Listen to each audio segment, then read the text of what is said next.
Hey everyone, welcome back. Ready to dive deep.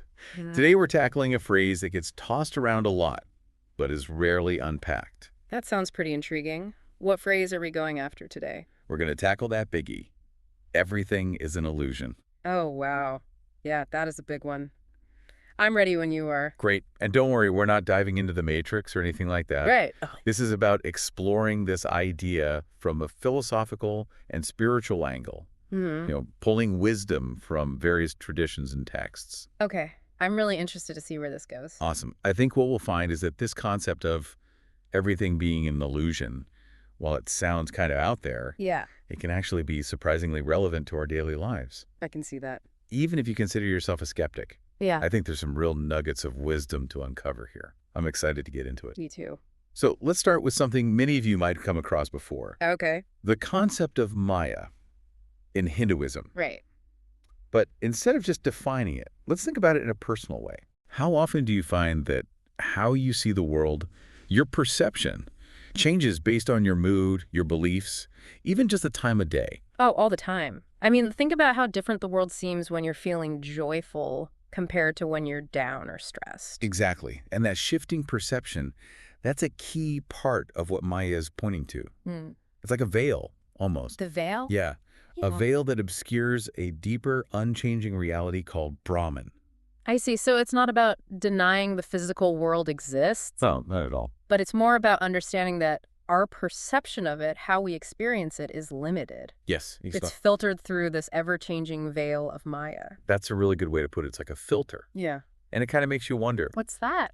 what would it be like to experience reality without that filter? What's beyond that veil? Right. And that's where various practices in Hindu traditions come into play, things like meditation and yoga. They're aimed at helping us thin that veil to catch glimpses of Brahman.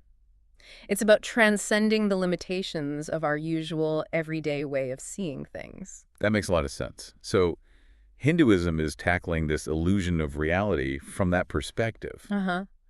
But then we have Buddhism coming in from a completely different angle, right? Yeah, definitely. They have this idea of anatta, which translates to no self. It's a pretty mind-blowing concept when you really think about it. It really is. It challenges our usual way of thinking about who we are. So if there's no self, Yeah. then who or what is experiencing all of this? Who am I, if not this me that I feel like I am? That's the question, isn't it? And Buddhism doesn't claim to have all the answers. Mm. But what it offers is a path to experience this no self directly through practices like mindfulness meditation. How does that work? Well, it's about learning to observe the constant flow of thoughts and emotions and sensations Right. without getting so caught up in them, without clinging to them as me. Ah, I see. So it's like taking a step back from the constant chatter of the mind and realizing that Yeah. me isn't this solid fixed thing. Yeah. It's more like a process, a flow. Precisely. And that realization, that shift in perspective, can be incredibly freeing. If the self we cling to is an illusion, Mhm. then the suffering we experience because we're clinging to that illusion can also be overcome. That's a really powerful idea. So we have these two ancient traditions, both pointing toward this idea of transcending illusion, Yes, even if they approach it in very different ways. absolutely. And it's fascinating how both traditions have developed such rich and nuanced practices to explore this idea of illusion. Yeah, that is fascinating. Yeah. And then, as if these ancient traditions weren't enough, we have quantum physics jumping into the conversation. Oh, yes.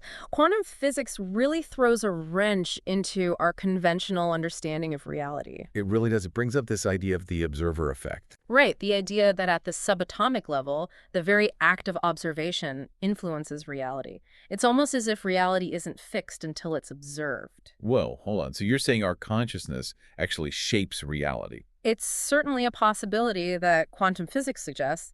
Now, of course, some physicists might caution against drawing a direct, literal parallel between the observer effect and the spiritual ideas of consciousness shaping reality. Right. But I think it's undeniable that the observer effect raises some really profound questions about the nature of reality and the role of consciousness in shaping our experience. It really does make you question this assumption that we often have, that there's an objective world out there, Yeah, completely separate from us. absolutely.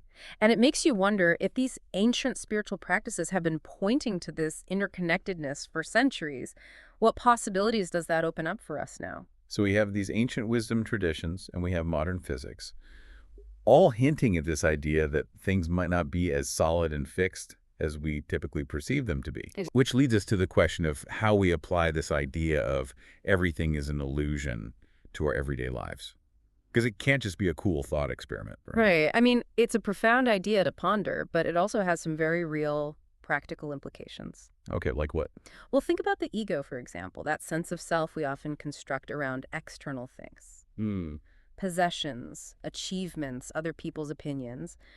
A lot of spiritual traditions actually suggest that the ego itself is part of the illusion. Hmm. It's a construct that keeps us trapped in suffering.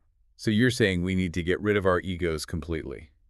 Not necessarily get rid of it entirely, but more about recognizing it for what it is. What do you mean? It's like a temporary construction, not our true essence, not who we really are. Okay, so if we can see through this illusion of the ego, Yeah, we can start to connect with something deeper and more authentic within ourselves. exactly. And this ties into the idea of unity consciousness, the concept that we're all interconnected, part of something much larger than our individual selves. Oh, interesting. So how does that relate to the ego? Well, the ego thrives on separation. But recognizing our interconnectedness, that challenges the illusion of separateness that often leads to conflict and suffering in the world. It can help us cultivate compassion, empathy, and a sense of shared responsibility for ourselves and the planet. So it's not about erasing our individuality, but rather understanding that our individual stories are all woven into a larger interconnected narrative.